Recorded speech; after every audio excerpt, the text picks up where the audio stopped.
आपका स्वागत है। आज हम लोग 12वीं कार्बनिक रसायन के अंतर्गत एक बहुत ही महत्वपूर्ण टॉपिक पढ़ेंगे, एल्डोल संघनन, जिससे लगभग हर साल बोर्ड के एग्जाम में 3 या 4 नंबर के प्रश्न पूछे जाते हैं। तो काफी इंपॉर्टेंट टॉपिक है और साथ ही साथ काफी आसान भी है। तो हम लोग इस एल्डोल संघनन के टॉपिक को काफी अच्छे से पढ़ेंगे। वीडियो को आप लास्ट तक देखिएगा और वीडियो खत्म होते होते ये एल्डोल संघनन आपको बिल्कुल क्लियर हो जाएगा। तो आइए शुरू करते हैं। एल्डोल संघनन या एल्डोल कंडेंसेशन क्या होता है। यहाँ पे मैंने एक लाइन लिखा हुआ है कि ऐसे कार्बोनिल यौगिक का मतलब कि वो एल्डिहाइड हो सकता है, कीटोन हो सकता है या कोई कार्बोक्सिलिक कंपाउंड हो सकता है, जिसमें इस तरीके से C के साथ डबल बॉन्ड O होता है। तो जिन कार्बनिक यौगिकों में C डबल बॉन्ड O आपको मिले, एल्डिहाइड में भी होता है, कीटोन में भी होता है और कार्बोक्सिलिक समूह के यौगिकों में भी होता है, इनको कार्बोनिल समूह के यौगिक कहा जाता है। तो यहाँ पे लिखा हुआ है कि ऐसे कार्बोनिल यौगिक जिनमें अल्फा हाइड्रोजन होता है। अभी हम लोग जानेंगे कि अल्फा हाइड्रोजन क्या होता है। तनु NaOH के साथ संघनन करके, यानी तनु NaOH से क्रिया करके, क्षार से क्रिया करके एल्डोल देते हैं। और यही हम लोगों को पढ़ना है कि एल्डोल संघनन क्या होता है।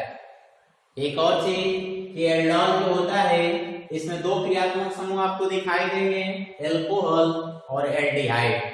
तो ऐसे जितने कार्बनिक यौगिक जिनमें एल्कोहल क्रियात्मक समूह के रूप में दिखाई दे और साथ ही साथ मेन क्रियात्मक समूह के रूप में एल्डिहाइड दिखाई दे, तो ऐसे कार्बनिक कंपाउंड को हम लोग एल्डोल बोलते हैं। तो हमको यही जानना है कि एल्डोल का निर्माण कैसे होता है। तो अभी आप ऊपर वाली लाइन पे ध्यान दीजिए कि इसके लिए हमको कोई कार्बोनिल यौगिक चाहिए। कार्बोनिल यौगिक में क्या क्या हो सकता है, एल्डिहाइड हो सकता है जिसमें C डबल बॉन्ड हो, कीटोन हो सकता है जिसमें C डबल बॉन्ड हो, या कोई कार्बोक्सिलिक कंपाउंड हो सकता है जिसमें C डबल बॉन्ड हो। ठीक है, और इनकी क्रिया हमको किससे करानी है, तनु NaOH के साथ। शर्त ये है कि जो कार्बोनिल कंपाउंड आपको लेना है उसमें अल्फा हाइड्रोजन का होना मस्ट है, तभी ये क्रिया संभव हो पाएगी, अर्थात तभी एल्डोल का संघनन हो पाएगा, जिसमें OH क्रियात्मक समूह और एल्डिहाइड दोनों क्रियात्मक समूह मौजूद हो। क्लियर है। तो आइए एक एक चीजों को क्लियर करते हैं। सबसे पहले हम लोग जानते हैं कि अल्फा हाइड्रोजन क्या होता है। इसके लिए आपको कोई कार्बोनिल कंपाउंड लेना होगा और उसमें देखना है कि अल्फा हाइड्रोजन क्या होता है, कैसे इसको पहचानते हैं। तो मैं यहाँ पे सबसे पहले एल्डिहाइड ग्रुप वाले कंपाउंड का फार्मूला लिखता हूँ, CH3 CH2 CHO। ठीक है, इस तरीके से मैंने एक एल्डिहाइड ग्रुप वाला कंपाउंड लिखा है। इसको विस्तार से चाहे तो आप ऐसे लिखेंगे, C 3 हाइड्रोजन इससे लगा हुआ है और 2 हाइड्रोजन इससे लगा है, और इस वाले मेन क्रियात्मक समूह से देखिए double bond O single bond H। तो इस तरीके से आपने देखा कि C डबल बॉन्ड O हमको मिल गया, अर्थात वो हमको मिला C डबल बॉन्ड O, अर्थात ये कार्बोनिल कंपाउंड है। क्लियर हुआ सबको। इसलिए मैं कह रहा था कि कार्बोनिल कंपाउंड एल्डिहाइड को बोल सकते हो, कीटोन को बोल सकते हो, कार्बोक्सिलिक को किसी को भी बोल सकते हो। तो हमने यहाँ पे एल्डिहाइड लिया है। अब हमको पहचानना है कि इसमें अल्फा हाइड्रोजन कौन होता है।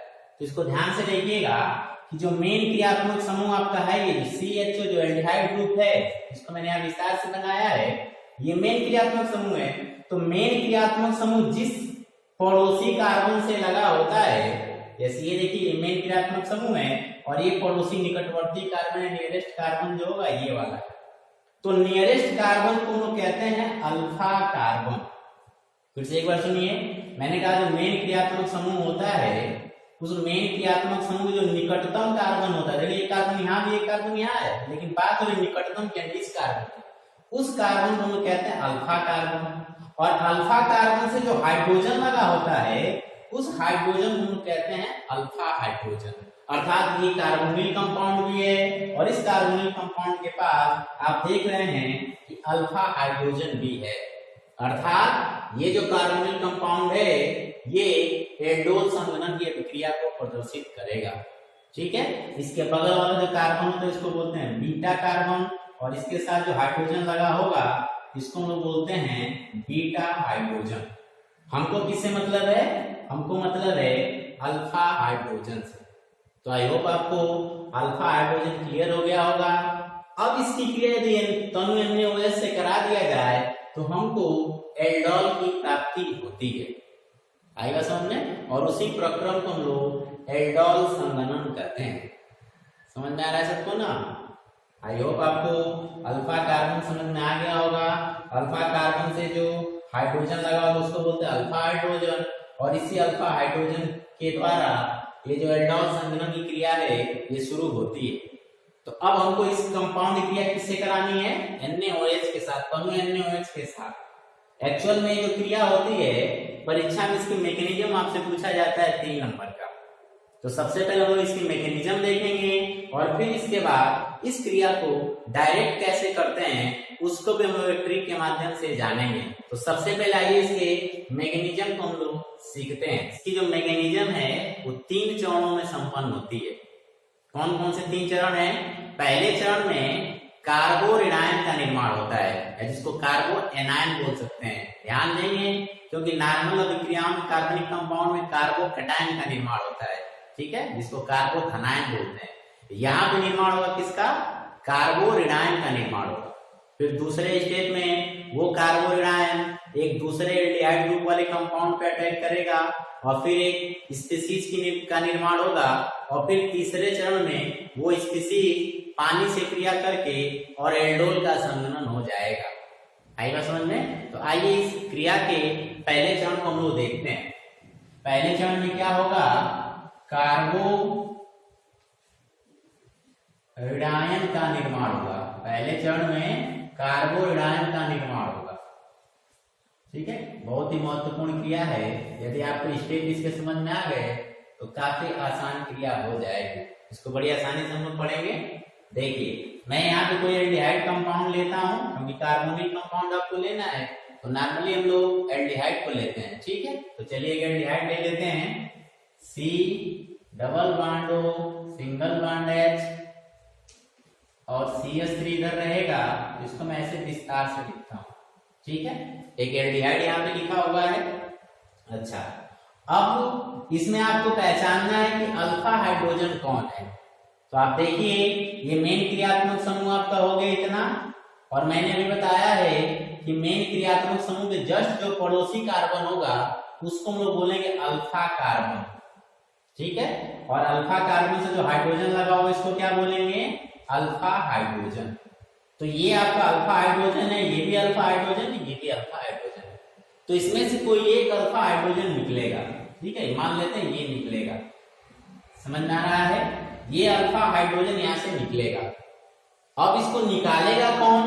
तो अभी आप देखिए ऊपर क्या लिखा है कि अल्फा हाइड्रोजन जो होता है कार्बोनिल कंपाउंड में, ठीक है, उस कंपाउंड क्रिया किससे करानी है? तनु NaOH से। तो यहाँ पे हमको लेना है तनु NaOH, और ये क्षार है, और आपको पता है कि क्षार कौन सा आयन देते हैं? OH आयन देते हैं, OH माइनस देते हैं। तो होगा क्या? एक बात और आप नोटिस करेंगे कि जो कार्बोनिल कंपाउंड से जो अल्फा हाइड्रोजन निकलेगा वो हाइड्रोजन आयन के रूप में निकलेगा। किस रूप में निकलेगा? हाइड्रोजन। सारा खेल इसी का है कि जो अल्फा हाइड्रोजन निकलेगा, ठीक है, कहां से? अल्फा कार्बन से, और किस रूप में निकलेगा? हाइड्रोजन आयन के रूप में। और आप देखिए इधर क्षार के पास कौन आयन है? OH आयन है, माइनस है, इससे प्लस है। तो ये क्या करेगा? इसका H प्लस जो यहाँ से निकल रहा है इसके OH माइनस से क्रिया करके और बना लेगा H2O, ठीक है। तो इस तरीके से इसमें से अल्फा हाइड्रोजन निकल गया किस रूप में? हाइड्रोजन आयन के रूप में। किसके साथ क्रिया करके? जो तनु NaOH का हमने प्रयोग किया उसके OH माइनस से क्रिया करके और जल बना लिया। अब जरा देखिए इसकी संरचना कैसे रह गई? एक हाइड्रोजन इसमें से निकल गया तो 2 हाइड्रोजन इसके पास बचे। ये हो गया आपका CH2 single bond C double bond O single bond H। और आप ध्यान देंगे कि इसमें से जो अल्फा हाइड्रोजन निकला है वो हाइड्रोजन आयन के रूप में निकला है, अर्थात अपना इलेक्ट्रॉन यहीं पे छोड़ दिया है। तो जब ये इलेक्ट्रॉन अपना यहाँ पे छोड़ेगा तो इस कार्बन पे आ जाएगा माइनस चार्ज, क्योंकि जब कोई भी एटम इलेक्ट्रॉन ग्रहण करता है तो उस पर माइनस चार्ज आ जाता है। तो हाइड्रोजन यहाँ पे हाइड्रोजन आयन के रूप में निकला, अपना इलेक्ट्रॉन यहाँ पे छोड़ के निकला है, इसकी वजह से इस कार्बन पे आ जाएगा माइनस चार्ज। और इस तरीके से इस CH2 को मैंने यहाँ पे लिखा है माइनस ग्रुप में। एक्चुअल में जो चार्ज है किसके ऊपर है, ये जो चार्ज है इस कार्बन के ऊपर है, ठीक है। और इस तरीके से यहाँ पे किसका निर्माण हो गया, कार्बो ऋणायन या कार्बो एनायन का निर्माण हो गया।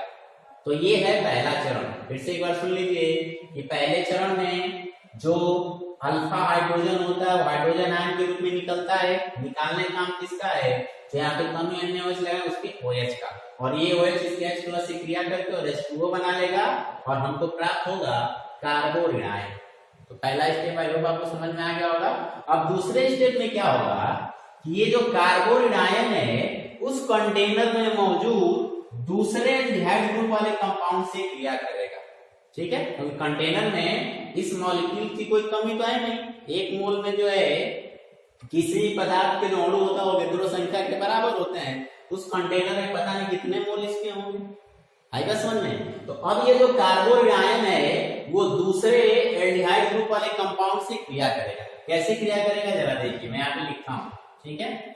CH2 minus charge, single bond C, double bond O, single bond H, किससे क्रिया करेगा, अपने ही जैसे दूसरे मॉलिक्यूल से, अर्थात जो प्राइमरी मॉलिक्यूल था उसी की तरह दूसरे कंपाउंड से क्रिया करेगा, अर्थात क्रिया करेगा CH3 C, double bond O, single bond H से। ठीक इसी तरह कंपाउंड से ये क्रिया करेगा। क्यों क्रिया करता है उसका भी एक रीजन है। आपको पता है कि जो ऑक्सीजन होता है उसकी इलेक्ट्रोनेगेटिविटी सेकंड हाईएस्ट इलेक्ट्रोनेगेटिव होता है।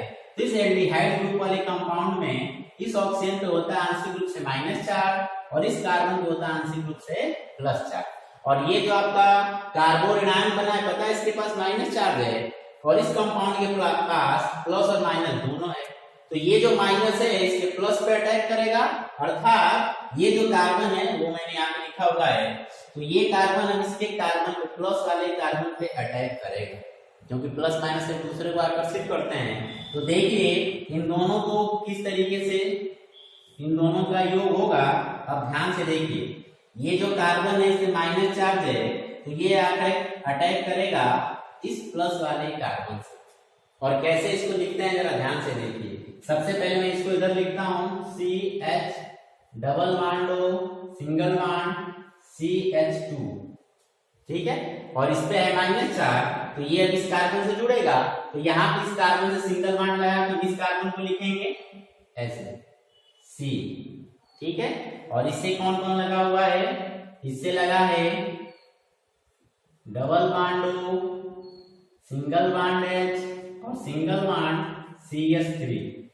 लेकिन ध्यान देंगे कि इसमें जो थोड़ा सा एक परिवर्तन होगा। क्यों परिवर्तन होगा कि ये माइनस चार्ज जब इसके पास जुड़ेगा तो जो इलेक्ट्रॉन इसके पास था वो इसको ट्रांसफर करेगा, और ये कार्बन ये इलेक्ट्रॉन लेगा तो 5 बॉन्ड तो बना नहीं सकता है, तो ये इस इलेक्ट्रॉन को ट्रांसफर कर देगा इस ऑक्सीजन के पास, ठीक है। ये इलेक्ट्रॉन जो इसको देगा ये ट्रांसफर कर देगा इस ऑक्सीजन के पास, और जब ऑक्सीजन के पास इलेक्ट्रॉन ट्रांसफर करेगा तो ऑक्सीजन अपना एक बॉन्ड यहाँ से तोड़ देगा, और तोड़ने की वजह से इस पे आ जाएगा माइनस चार्ज, ठीक है।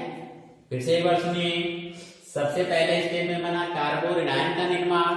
अब ये कार्बो ऋणायन दूसरे एल्डिहाइड मॉलिक्यूल पे अटैक करेगा। क्या अटैक कर रहा है, क्योंकि एल्डिहाइड ग्रुप यानी जो कार्बोनिल ग्रुप वाला कंपाउंड वाला यौगिक है उसके ऑक्सीजन के आंशिक रूप से माइनस और कार्बन के आंशिक रूप से प्लस, और इस कार्बो ऋणायन के आंशिक रूप से माइनस चार्ज है, सॉरी इस पे माइनस चार्ज है, तो ये माइनस चार्ज वाला कार्बन इसके प्लस वाले कार्बन पे अटैक करेगा। जब अटैक करेगा तो ये आपस में कैसे जुड़ेंगे जरा ध्यान से देखिए। मैंने सबसे पहले इसको लिखा उधर, और ये वाला कार्बन, ये जो कार्बन है इसके प्लस कार्बन से अटैक करेगा, इसके साथ जुड़ेगा। मैंने ये कार्बन यहाँ पे लिख दिया, इसके साथ हाइड्रोजन लगा हुआ तो मैंने हाइड्रोजन लगा दिया, इसके साथ CH3 लगा मैंने CH3 लगा दिया। चूंकि इस कार्बन के पास माइनस चार्ज है, आप इधर देखिए, अर्थात इलेक्ट्रॉन है तो इलेक्ट्रॉन इसके पास ट्रांसफर करेगा, तो ये इलेक्ट्रॉन को ट्रांसफर कर देगा इसके पास, ये इलेक्ट्रॉन ट्रांसफर करेगा इसके पास, तो इसके पास जगह है क्योंकि ये ऑलरेडी चार बॉन्ड बना चुका था, ठीक है।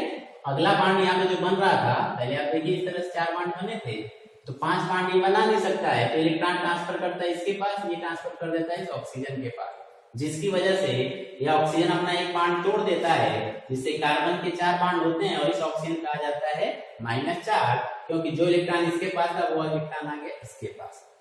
समझ में बात आ रही है? तो इस तरीके से आयन की स्पीशीज का निर्माण होता है। तो इस तरीके से आपने देखा कि 2 स्टेप कंप्लीट हुए, अभी तीसरा स्टेप इसका बचा हुआ है। उस तीसरे स्टेप में क्या होता है कि जो यहाँ पे जल का निर्माण हुआ है, अब वो जल इस पूरे स्पीशीज पे अटैक करेगा। क्यों अटैक करेगा? क्योंकि जल के पास आपको पता है कि H आयन होता है और OH- होता है, और इसके O पे देखिए माइनस चार्ज है, तो इसका जो पानी का जो H+ है इसके O- पे अटैक करेगा, क्योंकि प्लस माइनस एक दूसरे को अपने ओर आकर्षित करते हैं, इसलिए ये H इसके O- पे आके अटैच हो जाएगा। कैसे? मैं यहाँ पे लिखता हूँ तीसरा चरण, ये आपका दूसरा चरण है, और अब हम लिखेंगे तीसरा चरण। तीसरे चरण की शुरुआत यहाँ से होगी, CH3 single bond C single bond O, इस O पे है -4, single bond H single bond CH2 single bond C double bond O single bond H। समझ में बात आ रही है? अब इसकी क्रिया हमको किससे करानी है? जल से, H2O से। ठीक है, H2O ये पहले स्टेप में बना हुआ है, और इस H2O में है H+ और OH-। तो ये जो H+ है ये इसके O- पे अटैक करेगा, क्योंकि इस पे प्लस चार्ज है, इस पे माइनस चार्ज है। तो देखिए इसके साथ कैसे कनेक्ट होगा, ये कनेक्ट होगा आपका CH3, ठीक है, C, और इस वाले O पे अटैक कर रहा है, तो इसके साथ आगे जुड़ जाएगा H। ठीक है, ये OH हो जाएगा, इसका माइनस चार्ज भी गायब हो जाएगा, और ये H को अपने साथ H+ को अपने साथ कनेक्ट कर लेगा। तो जो इसके पास एक्स्ट्रा इलेक्ट्रॉन था वो इसके पास चला गया। ठीक है, इसके बाद यहाँ पे लगा हुआ H, यहाँ पे लगा CH2 C double bond O single bond H। और इस तरीके से आपने देखा कि एक ऐसे कंपाउंड का निर्माण हुआ है जिसमें OH ग्रुप भी है और C डबल OH ग्रुप भी है, और यही हमारा प्रोडक्ट है। क्योंकि ऊपर अभी आपको बताए थे कि एल्डोल का निर्माण हम लोग करने जा रहे हैं, और एल्डोल में एल्कोहल ग्रुप भी होगा और एल्डिहाइड ग्रुप भी होगा। जैसा कि आप इस प्रोडक्ट में देख रहे हैं, OH ग्रुप भी है और एल्डिहाइड ग्रुप भी है। इसका नामकरण हम लोग कैसे करते हैं? इसको जहां पे एल्डिहाइड ग्रुप होता है उसको मेन क्रियात्मक समूह मानते हैं, और इस OH को हाइड्रॉक्सी के फॉर्म में लिखते हैं। किस फॉर्म में लिखते हैं? हाइड्रॉक्सी के रूप में। तो इस तरह से नंबरिंग कर लेंगे, 1 2 3 4, तीसरे नंबर पे OH ग्रुप लगा है तो नाम हो जाएगा इसका 3 हाइड्रॉक्सी, और मेथ 1 प्रो ब्यूट हो जाएगा ब्यूटेनल। ठीक है, ब्यूटेनल। तो इस तरीके से एल्डोल वाले कार्बनिक कंपाउंड को हम लोग नामकरण करते हैं। तो आई होप आपको इस एल्डोल संघनन की मैकेनिज्म समझ में आ गई होगी कि कैसे पहले चरण में कार्बोरेडाइन का निर्माण होता है, फिर ये कार्बोरेडाइन दूसरे कंटेनर में मौजूद दूसरे एल्डिहाइड ग्रुप वाले कंपाउंड के कार्बन से अटैच होता है। कैसे जुड़ता है? क्योंकि इसका आंशिक रूप से प्लस, इसका आंशिक रूप से माइनस, तो ये इसके साथ अटैच होता है। जब इसके साथ अटैच होता है तो यहाँ से इलेक्ट्रॉन इसके पास ट्रांसफर होता है, इलेक्ट्रॉन को ऑक्सीजन पे ट्रांसफर कर देता है, जिसके ऊपर रहता है माइनस चार्ज। और फिर ये स्पीशीज जो ऑक्सी आयन है, ये जो ऊपर पहले स्टेप में जल बना जल से क्रिया करता है, और जल का जो H+ है इसकी O- से क्रिया करता है, और जैसे इस O से H जुड़ता है OH ग्रुप बन जाता है, और C डबल OH ग्रुप पहले से ही यहाँ पे CHO ग्रुप एल्डिहाइड ग्रुप पहले से यहाँ पे मौजूद था। तो इस तरीके से एल्डोल का संघनन हो जाता है। तो आई होप आपको एल्डोल संघनन की मैकेनिज्म समझ में आ गई हो। काफी इंपॉर्टेंट है, परीक्षा में बता रहा हूँ, इससे 3 नंबर का प्रश्न हर साल लगभग पूछा जाता है। आप इसको नोट कर लीजिए, फिर इस क्रिया को कैसे डायरेक्ट हम लोग करेंगे उसको सीखते हैं। नोट कर लीजिए। चलिए, आपने नोट कर लिया होगा, मैकेनिज्म आपको समझ में आ गया होगा। अब इन अभिक्रियाओं को डायरेक्ट कैसे हम लोग करते हैं, ध्यान देने वाली बात है कि जब भी एल्डोल संघनन की क्रिया रहेगी हमेशा उसमें 2 कंपाउंड का होना मस्ट है। ठीक है, आपने देखा है कि पहले वाले कंपाउंड से निर्माण हो रहा था कार्बोरेडाइन का, और फिर वो कार्बोरेडाइन दूसरे वाले मॉलिक्यूल पे अटैक कर रहा था। आई बात समझ में? तो कैसे इस क्रिया को डायरेक्ट करते हैं, ध्यान दीजिए। मैं यहाँ उदाहरण लेता हूँ, जैसे अभी जो क्रिया कराएंगे उसको डायरेक्ट लिखा होगा तो कैसे करेंगे? CH3 C double bond O single bond H, एक मॉलिक्यूल ये और प्लस दूसरा मॉलिक्यूल हमको लेना है सेम यही CH3C double bond O single bond H, और तीर के ऊपर क्या लिखना है हमको NaOH, ठीक है ना, डाइल्यूट तनु NaOH। अब ध्यान देने वाली बात है कि जब भी एल्डोल संघनन क्रिया को डायरेक्ट आप कराएंगे तो उसमें से दो कंपाउंड का होना मस्ट है। मैंने यहाँ पे दो कंपाउंड लिखा हुआ है। अभी हम लोग दोनों कंपाउंड लिए, दोनों एक ही तरह के कंपाउंड लिए हैं। इसके बाद हम लोग दो भिन्न भिन्न कंपाउंड की क्रिया भी एल्डोल संघनन की कराएंगे, ठीक है, उसको हम लोग देखेंगे। तो पहले दो समान प्रकार के कार्बोनेट कंपाउंड्स की क्रिया हम लोग देखते हैं, ठीक है। देखिए इसमें करना क्या है आपको कि एक जो कंपाउंड है, ठीक है, या ये दोनों में से कोई भी, क्योंकि दोनों सेम है, एक कंपाउंड का अल्फा हाइड्रोजन लेना है और एक कंपाउंड का मेन क्रियात्मक समूह लेना है।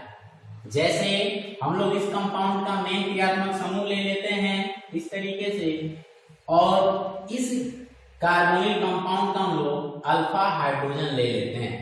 यहाँ पे ध्यान दीजिए, मेन क्रियात्मक समूह हो गया तो जस्ट उसके बगल वाला जो कार्बन होगा वो अल्फा कार्बन होगा, और उससे जो हाइड्रोजन लगा होगा वो अल्फा हाइड्रोजन होगा।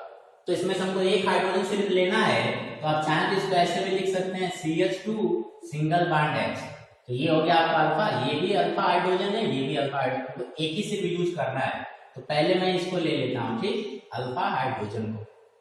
ये निकलेगा किस रूप में, यहाँ से H+ के रूप में। ये चीज भी आपको ध्यान रखना, मैंने मैकेनिज्म में पीछे बताया है। और दूसरे का लेना है मेन क्रियात्मक समूह। फिर से एक बार सुनिए, दो कंपाउंड इसके लिए मस्ट है, दो का लेना है। मैंने मैकेनिज्म में समझाया कि कैसे दो लग रहा था। पहले वाले का अल्फा हाइड्रोजन ले लेना है और दूसरे वाले का मेन क्रियात्मक समूह ले लेना है, और इनको कैसे जोड़ना है ताकि एल्डोल का निर्माण हो जाए, ये आपको समझना है। सबसे पहले क्या करेंगे कि आप इस कंपाउंड को सबसे पहले आप वहां पे लिख लेंगे। आई बात समझ में? या एक चीज और समझ लीजिए कि ये H+ है, ठीक है, ये किस पे अटैक करेगा, ये जो H+ है ये इसके O पे अटैक करेगा, क्योंकि इसके O पे आंशिक रूप से माइनस और इसके C पे आंशिक रूप से प्लस। और अभी आपने देखा है कि जब इसमें से H+ निकल जाएगा तो इस C पे चार्ज कैसा आ जाता है, माइनस। तो ये C किस पे अटैक करेगा, इसके प्लस पे अटैक करेगा। तो ये C जुड़ेगा इसके C के साथ, और ये जो H है ये जुड़ेगा H+ के रूप में इसके O के साथ। इसलिए मैं कह रहा था कि एक का H लेना है और दूसरे का मेन क्रियात्मक समूह लेना है। अब आइए इसको जोड़ते हैं हम लोग। सबसे पहले इसको लिखते हैं इसको C double bond O single bond H single bond CH2, इतना हमने लिख दिया। और ये जो हाइड्रोजन है जाके कनेक्ट हो गया इसके पे। जब इसके पे कनेक्ट होगा तो इसका एक बॉन्ड आपको तोड़ना पड़ेगा। आएगा समझ में? कैसे, ध्यान दीजिए, ये C जो है इसके C से जुड़ेगा, तो सिंगल बॉन्ड C, इसके साथ H लगा हुआ है, यहाँ पे लिखेंगे H, इधर इसके साथ CH3 लगा है तो लिखेंगे CH3, और इसके साथ O लगा हुआ है। लेकिन जब ये H आके इधर जुड़ेगा तो इसका एक बॉन्ड टूटेगा, क्योंकि ऑक्सीजन दो ही बॉन्ड बना सकता है। तो इसके साथ आगे जुड़ गया H और एक बॉन्ड इसका फ्री हो गया, इसके साथ लग गया। तो इस तरीके से आपको कंपाउंड का निर्माण करना है। और अब जरा ध्यान से देखिए, यहाँ पे आ गया OH और यहाँ पे आ गया आपका CHO। बस समझ आई? तो इस तरीके से निर्माण हो गया किसका, एल्डोल का निर्माण हो गया, एल्डोल संघनन क्रिया हो गई। तो ऐसे आप डायरेक्ट इस तरह की अभिक्रियाओं को कराएंगे। दो आपको कंपाउंड लेना है, एक का अल्फा हाइड्रोजन लेना है और दूसरे का मेन क्रियात्मक समूह लेना है। इसका जो अल्फा हाइड्रोजन है इसके मेन क्रियात्मक समूह के O से जोड़ना है, और इसका जो C है, ठीक है, अल्फा कार्बन, वो इसके कार्बन से आके कनेक्ट हो जाएगा मेन क्रियात्मक समूह वाले कार्बन से, और इस तरीके से एल्डोल का संघनन हो जाएगा। आइए एक दूसरा उदाहरण लेते हैं, ठीक है।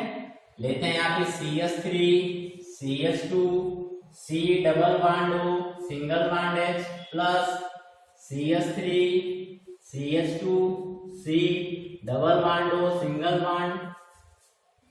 Bond H। इस तरीके से सेम दोनों कंपाउंड हमने लिया, CH3 CH2 C double bond O H, CH3 CH2 C double bond O H हमने लिया। आएगा समझ में? क्योंकि दो यौगिकों, दो कंपाउंड्स का होना है, यहाँ पे दो यौगिकों होना मस्ट है, दो अणु का। अब ध्यान देंगे कि एक कंपाउंड का हमको क्या लेना है, एक कंपाउंड का हमको लेना है अल्फा हाइड्रोजन और दूसरे कंपाउंड को हमको लेना है मेन जो फंक्शनल ग्रुप है, जो क्रियात्मक समूह है, ठीक है, वो लेना है। तो चलो इसका हम मेन क्रियात्मक समूह ले लेते हैं और इसका हम लेते हैं अल्फा हाइड्रोजन। अब ध्यान देंगे कि मेन क्रियात्मक समूह इसका ये है, तो इससे जो नियरेस्ट कार्बन लगा होगा वो अल्फा कार्बन होगा और उससे जो हाइड्रोजन लगे वो अल्फा हाइड्रोजन होंगे। तो गलती आप यहाँ पे ये नहीं करिए कि इस वाले हाइड्रोजन को निकालेंगे, अल्फा कार्बन के अल्फा हाइड्रोजन को निकालना है। तो इसको आप चाहे तो ऐसे लिख सकते हैं, 2 है, एक निकलेगा यहाँ से, इसको CH और H कर देते हैं, ठीक।